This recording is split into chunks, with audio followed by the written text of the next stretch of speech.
Çocuklar, bugün yanımda duran hayvanları tanıyacağız. Hazırsanız başlayalım.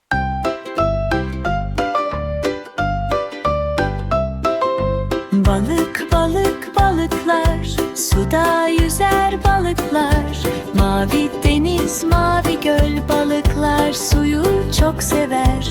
Küçük balık, büyük balık, hepsi suda yaşar. Sessiz sessiz yüzerler, suyun içinde oynarlar.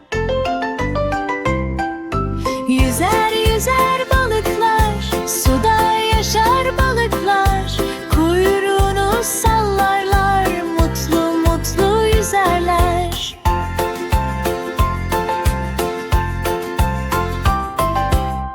Balıklar nerede yaşar? Suda. Evet çocuklar, balıklar suda yaşar.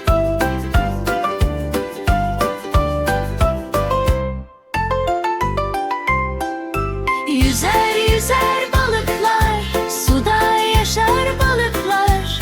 Kuyruğunu sallarlar, mutlu mutlu yüzerler.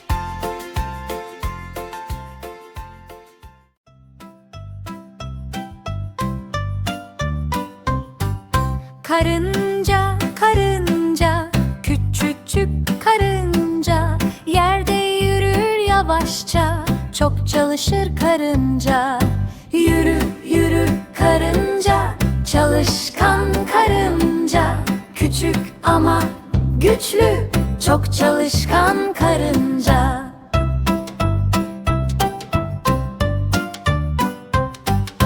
Bir lokma taşır, durmadan yürür, arkadaşlarıyla birlikte çalışır.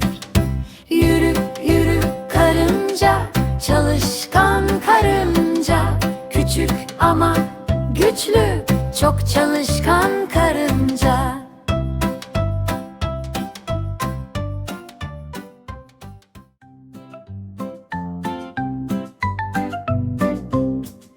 Fil fil, koca fil, çok ama çok büyüktür. Yavaş yavaş yürür, sakin sakin ilerler. Yürü yürü fil, büyük ama nazik fil. Koca kulak, uzun burun, sevimlidir fil.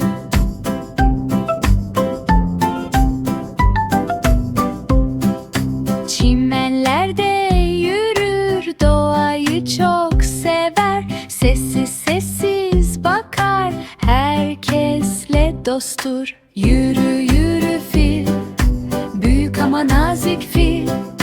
Koca kulak, uzun burun,